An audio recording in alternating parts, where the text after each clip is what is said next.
നമ്മളൊക്കെ പലപ്പോഴും വാഹനം വിൽക്കാറുണ്ട്. ചിലപ്പോൾ നമ്മൾ ഷോറൂമിൽ നമ്മൾ എക്സ്ചേഞ്ച് ചെയ്യും, അല്ലെങ്കിൽ നമ്മൾ വ്യക്തികൾക്ക് കൊടുക്കും. നമ്മൾ ഈ വിറ്റ വാഹനത്തിൻ്റെ പേര് മാറിയിട്ടുണ്ടോ എന്ന് നിങ്ങൾ എപ്പോഴെങ്കിലും പരിശോധിച്ചിട്ടുണ്ട്?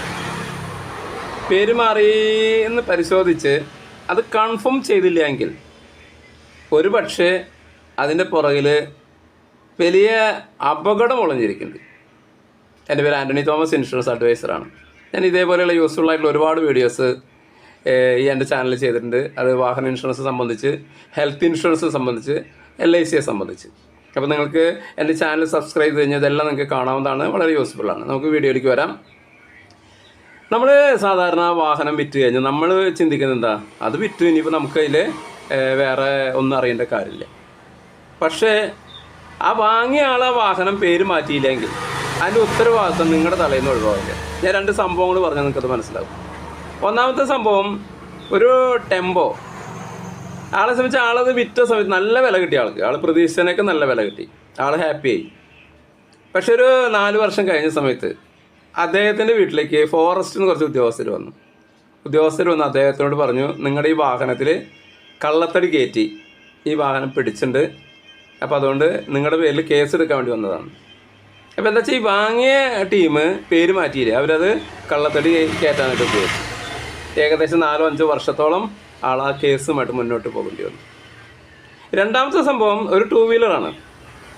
ഈ 2 വീലർ വിറ്റതിന് ശേഷം, വർഷങ്ങൾക്ക് ശേഷം, ഇയാളുടെ പേരിൽ ഒരു വക്കാലത്ത് വന്നു. വക്കാലത്തിൽ പറയുന്നത് 18 ലക്ഷം രൂപ നഷ്ടപരിഹാരമായിട്ട് കൊടുക്കാൻ പറഞ്ഞിട്ടാണ് ഈ വക്കാലത്ത് വന്നിരിക്കുന്നത്. അദ്ദേഹത്തിനെക്കുറിച്ച് അന്വേഷിച്ചപ്പോഴാണ് ഈ വാഹനം ആരൊക്കെയോ വാങ്ങി ആരും തന്നെ പേര് മാറ്റിയില്ല. അങ്ങനെ അവസാനം ഈ വാഹനം മുഖാന്തരം ഒരാൾ മരണപ്പെട്ടു, ഇടിച്ച ഒരാൾ മരണപ്പെട്ടു. അപ്പം മരണപ്പെട്ട സമയത്ത് അവർ കേസ് കൊടുത്ത സമയത്ത് ഈ വാഹനം ഓടിച്ചിരുന്ന ആൾക്ക് ലൈസൻസ് ഉണ്ടായിരുന്നില്ല. അപ്പോൾ ഓട്ടോമാറ്റിക് ഇൻഷുറൻസ് കമ്പനി പൈസ അവർക്ക് കൊടുക്കും. ആ പൈസ ആരെയും ഈടാക്കും? ഈ ഓണറുടെ കയ്യിൽ നിന്ന് ഈടാക്കും. അപ്പോൾ ഈ 18 ലക്ഷം ആൾ കൊടുക്കണം. ഇത് 18 ലക്ഷത്തുമ്പോൾ നിന്നു, ഇത് 50 ലക്ഷമോ 1 കോടിയൊക്കെ വരാം. അതൊക്കെ നിങ്ങളെ ബാധിക്കും. ഇനി അത് ഇൻഷുറൻസ് ഇല്ലാച്ചെങ്കിലോ ഇതേപോലെ തന്നെ നിങ്ങൾ അടയ്ക്കണം. അപ്പം അതുകൊണ്ട് നിങ്ങൾ വാഹനം വിറ്റ് കഴിഞ്ഞാൽ ഉടനെ തന്നെ അതിൻ്റെ നിങ്ങൾ തന്നെ പേര് മാറ്റി കൊടുക്കുകയാണ് ഏറ്റവും സുരക്ഷിതത്വം. അപ്പോൾ അത് ശ്രദ്ധിക്കുക. എൻ്റെ പേര് ആൻ്റണി തോമസ്, ഇൻഷുറൻസ് അഡ്വൈസറാണ്. ഞാൻ LIC ഏജൻ്റാണ്, ഹെൽത്ത് ഇൻഷുറൻസ് ഏജൻ്റാണ്, വാഹന ഇൻഷുറൻസ് ഏജൻ്റാണ്. നിങ്ങൾക്ക് ഇൻഷുറൻസ് സംബന്ധമായ ആവശ്യങ്ങൾക്ക് എൻ്റെ വാട്സപ്പ് നമ്പർ ഞാൻ അതിൽ കൊടുത്തിട്ടുണ്ട്. അതിലേക്ക് ഒരു വോയിസ് ഇടുന്ന സമയത്ത് നിങ്ങളുടെ പേരും സ്ഥലവും ഡേറ്റ് ഓഫ് ബർത്തും കൊടുക്കുക. അപ്പോൾ ഞാൻ അതിന് മറുപടി നൽകുന്നതായിരിക്കും. പോളിസി ചേരുവാനായിട്ടും നിങ്ങൾക്ക് എന്നെ സമീപിക്കാം.